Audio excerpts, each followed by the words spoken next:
Selamat berjumpa di kontekstual Bible Reading hari ini. Kita sampai 1 Tawarikh pasal 19.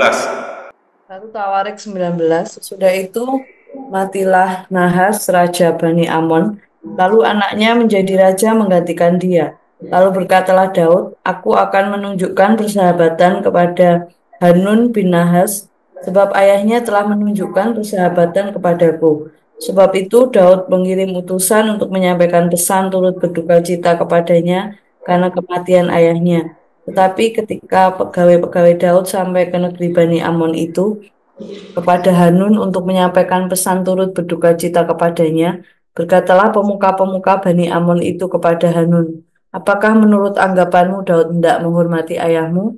Karena ia telah mengutus kepadamu orang-orang yang menyampaikan pesan turut berduka cita. Bukankah dengan maksud untuk menyelidik, untuk mengintai dan menghancurkan negeri ini, maka pegawai-pegawainya datang kepadamu? Lalu Hanun menyuruh menangkap pegawai-pegawai Daud itu, disuruhnya mencukur mereka dan memotong pakaian mereka pada bagian tengah sampai pangkal paha mereka. Kemudian dilepasnya mereka. Ketika mereka berjalan pulang, diberitahukan kepada Daud tentang orang-orang itu. Lalu disuruhnya orang menemui mereka, sebab orang-orang itu sangat dipermalukan. Raja berkata, tinggallah di Yeriko sampai janggutmu itu tumbuh, kemudian datanglah kembali. Setelah dilihat Bani Amon bahwa mereka telah membuat dirinya dibenci oleh Daud, maka Hanun dan Bani Amon itu mengirim 1.000 talenta perak untuk menyewa kereta dan orang-orang berkuda dari Aram Mesopotamia, dan dari Aram Maaka, dan dari Aram Zoba. Mereka menyewa 32.000 kereta serta raja negeri Maaka dengan tentaranya yang datang berkemah dekat Medeba. Juga Bani Amon itu berkumpul dari kota-kota mereka dan datang untuk berperang. Ketika Daud mendengar hal itu, disuruhnyalah Yoab maju dengan segenap tentara dan pahlawan. Lalu Bani Amon maju, diaturnya barisan perangnya di depan pintu kota, sedang raja-raja yang ikut datang ada tersendiri di padang. Ketika Yoab melihat bahwa serangan itu mengancam dia dari depan dan dari belakang, maka dipilihnyalah sebagian dari orang pilihan Israel. Lalu ia mengatur barisan mereka berhadapan dengan orang Aram itu. Selebihnya dari rakyat itu ditempatkannya di bawah pimpinan Abisai, adiknya, dan mereka mengatur barisannya berhadapan dengan Bani Amon itu. Lalu berkatalah Yoab, itu lebih kuat daripadaku. Tetapi jika Bani Amon itu lebih kuat daripadamu, maka aku akan menolong engkau. Kuatkanlah hatimu dan marilah kita menguatkan hati untuk bangsa kita dan untuk kota-kota Allah kita. Tuhan kiranya melakukan yang baik di matanya. Lalu Yoab dan tentara yang bersama-sama dengan dia maju menghadapi orang Aram itu untuk berperang, dan orang-orang itu melarikan diri dari hadapannya. Ketika Bani Amon melihat bahwa orang Aram sudah melarikan diri, maka mereka pun larilah dari hadapan Abisai, adik Yoab, dan masuk ke dalam kota. Sesudah itu Yoab pulang ke Yerusalem. Ketika orang Aram melihat bahwa mereka telah terpukul kalah oleh orang Israel, maka mereka mengirim utusan-utusan dan menyuruh orang Aram yang di seberang sungai Efrat maju berperang di bawah pimpinan Sofah, panglima tentara Hadadezer. Setelah hal itu diberitahukan kepada Daud, maka dikumpulkannya seluruh orang Israel di seberanginya sungai Yordan, lalu sampai ke dekat mereka, dan diaturnya barisannya melawan mereka. Ketika Daud mengatur barisannya berhadapan dengan orang Aram itu untuk berperang, maka mereka bertempur melawan dia. Tetapi orang Aram itu lari dari hadapan orang Israel, dan Daud membunuh dari orang Aram itu 7.000 ekor kuda kereta dan 40.000 orang pasukan berjalan kaki.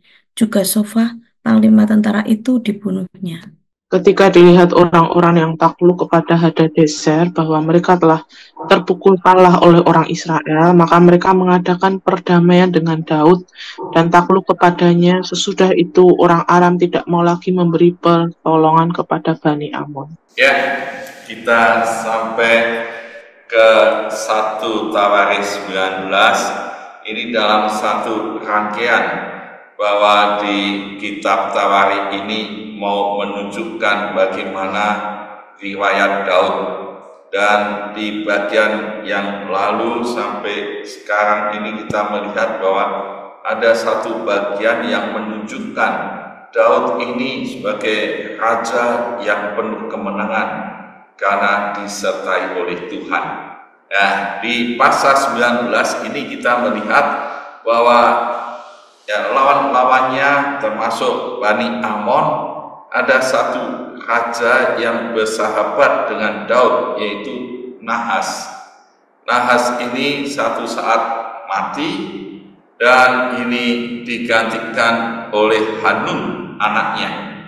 Dan pada waktu mati ini apa yang Daud lakukan? Tentu dia menunjukkan rasa simpati, rasa empati, dan karena bersahabat dia akan menunjukkan persahabatan yang lebih baik, dan dia mau mengucapkan rasa duka citanya. Dia kirim utusan-utusan itu.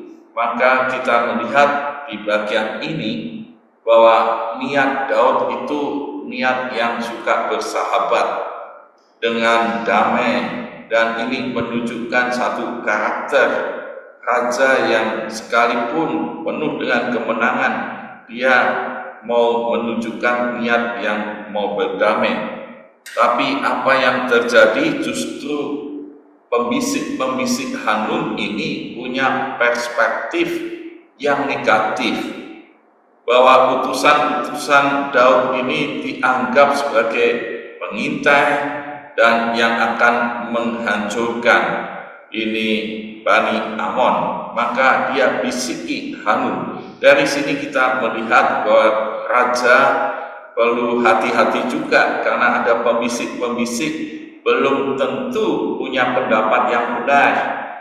Mungkin perspektifnya secara strategi perang bisa dikatakan ini tepat, tapi justru apa yang ada di niat Daud dia tidak menangkap, sehingga perspektifnya jadi terbalik. Tidak mau bersahabat tapi mau bermusuhan, tidak mau berdamai tapi mau perang. Dan ini yang bisa kita pelajari, bahwa di dalam situasi apapun biarlah kita lebih dulu observasi, jangan cepat-cepat berinterpretasi sehingga mendapatkan perspektif yang salah, tidak tepat.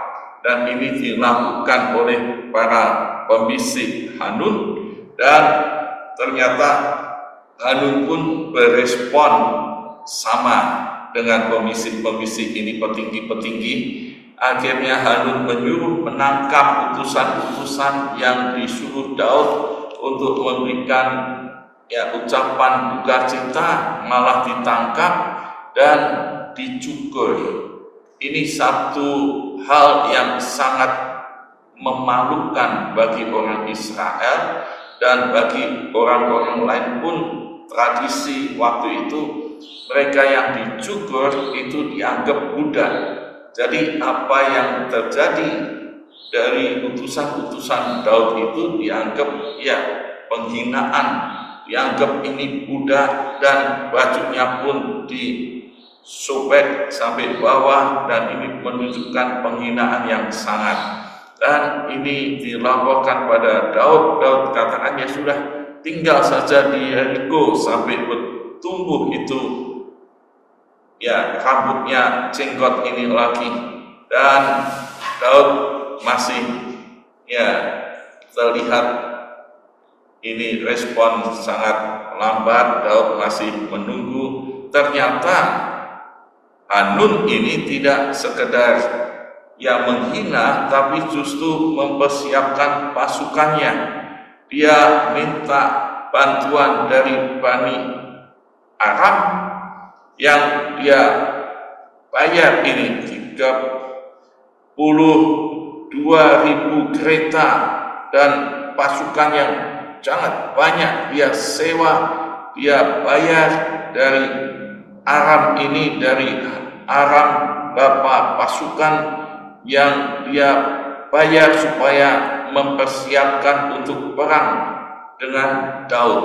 Nah, Daud mendengar ini, apa yang sekarang diambil keputusan oleh Daud, maka dia mengutus Yoab, panglimanya, untuk menyerang. Dan terlihat di sini ya apa yang membuat konflik, apa yang membuat perang, apa yang bisa terjadi, ya perang yang sangat besar. Sudah lihat, sebetulnya dimulai dari hal yang memalukan, yaitu persoalan harga diri. Ya, ini sampai saat ini pun negara satu negara lain bisa perang hanya soal ucapan dan mempermalukan harga diri. Akhirnya ini membuat perang. Nah, ini satu pelajaran yang kita bisa pelajari untuk hari ini, supaya kita hati-hati dengan perkataan, perilaku, dan termasuk menjaga supaya kalau tersinggung harga dirinya jangan cepat-cepat untuk marah. Dan ini terjadi karena ini soal raja, apalagi menghina ini umat Israel, orang yang dianggap pilihan Tuhan, tentu tidak akan ya begitu saja. Akhirnya Daud mengutus ini Yoab, dan dia siap untuk perang.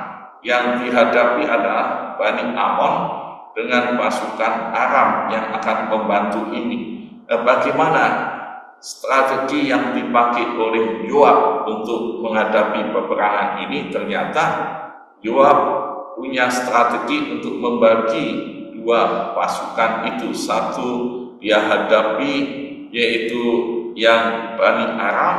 Satu diberikan oleh adiknya, seorang panglima juga, yang untuk hadapi Amon, yaitu pahlawan-pahlawan Daud yang daftarnya yang sungguh luar biasa.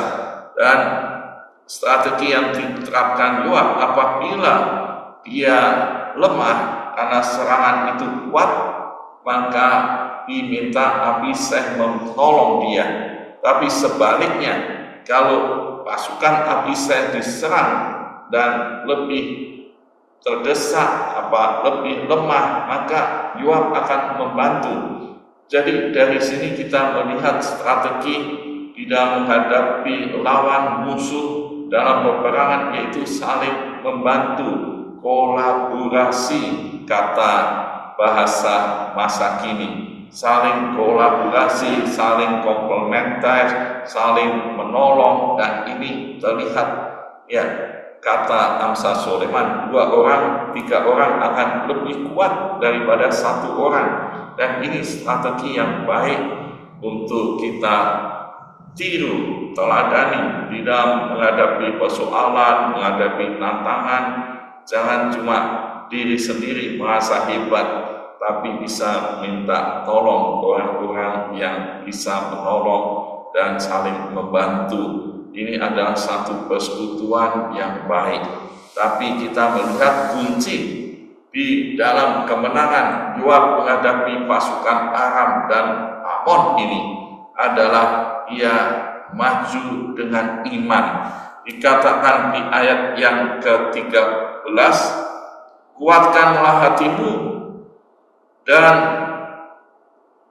marilah kita menguatkan hati kita untuk bangsa kita dan untuk kota-kota Allah kita. Tuhan kiranya melakukan yang baik di matanya. Kuatkan hatimu. Ya, kita maju perang seperti Tuhan ingatkan pada Yosua. Kuatkan dan teguhkan hatimu, dan Tuhan akan memberi keberhasilan, kesuksesan. Dan ini dilakukan oleh Yoab. Dia maju perang bersama dengan iman dalam Tuhan. Tuhan yang melakukan yang terbaik. Dan kita melihat ini ya, apa yang dilakukan Yoab sangat-sangat lengkap, holistik. Bahwa dia tetap beriman dia tetap berusaha dengan strategi yang tepat, maka ada kemenangan.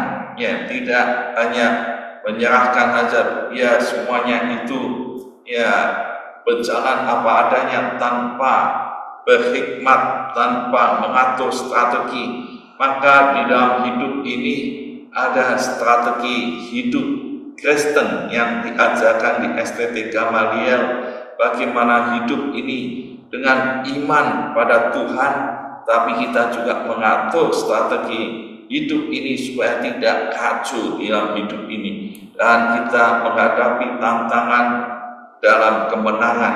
Dan ini terjadi, mereka akhirnya lari, dia dikalahkan. Kembali lagi ternyata orang-orang Aram ini setelah terpukul kalah, dia menyuruh orang-orang Aram yang di seberang sungai Efrat maju untuk berperang di bawah pemimpinan Sofak. Ya, kita lihat Sofak ini panglimanya ada Deser. Ini orang-orang Arab akhirnya maju lagi. Dan saat ini kita melihat Daud maju, Daud turun tangan, dia memimpin langsung, dan Daud akhirnya mengalahkan orang-orang Arab ini. 7.000 ekor kuda kereta ini mati, 47.000 pasukan jalan kaki mati, dan Sofak panglimanya pun mati.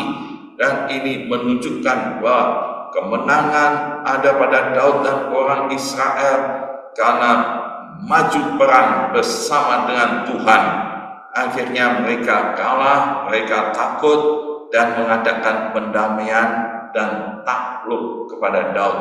Ini kemenangan-kemenangan yang ditunjukkan di dalam 1 Tawarikh 19 menunjukkan bagaimana ini Daud bersama dengan Tuhan menjadi raja. Dan kita melihat amanat teksnya, yaitu Allah berkenan pada orang yang suka bersahabat, suka damai.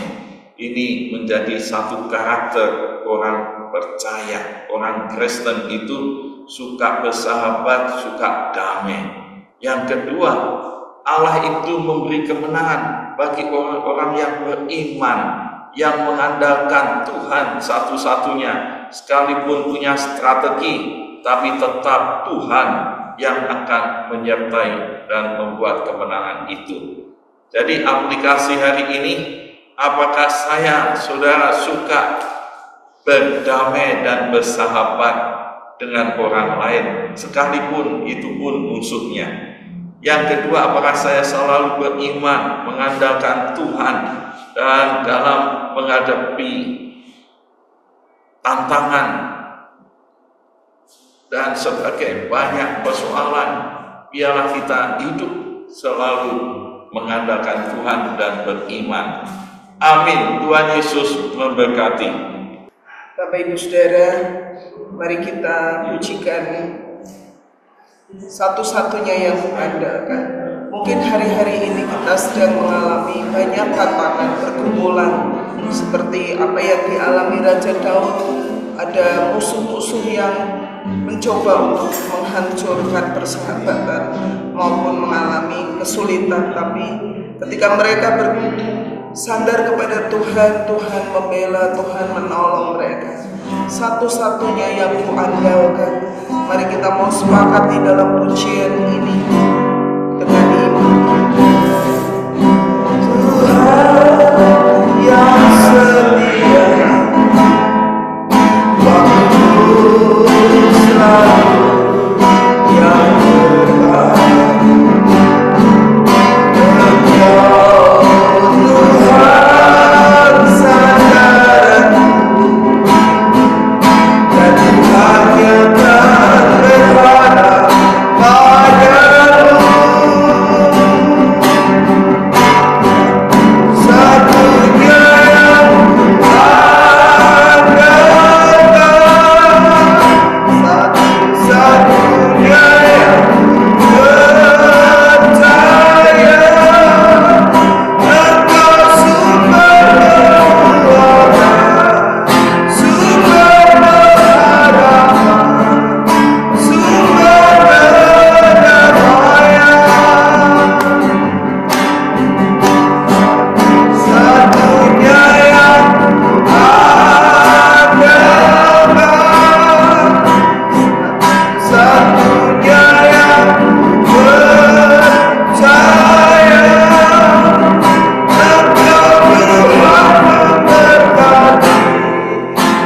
Tuhan,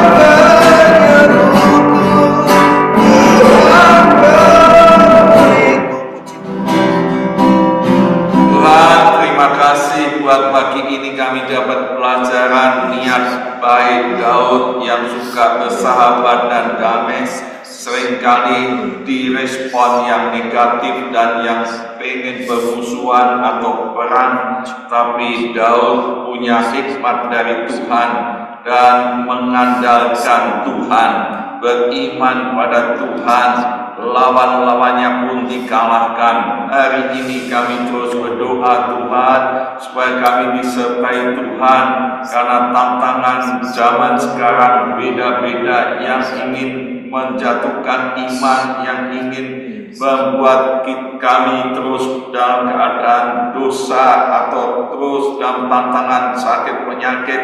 Biarlah hari ini di dalam nama Tuhan Yesus, Tuhan memberikan kemenangan demi kemenangan, dan anak-anak-Mu diberkati Tuhan dengan berlimpah-limpah, supaya kami semua menjadi berkat untuk orang lain. Tuhan, terima kasih, nama Tuhan dipermuliakan. Kami mengucap syukur, bagi Dialah segala puji, hormat dan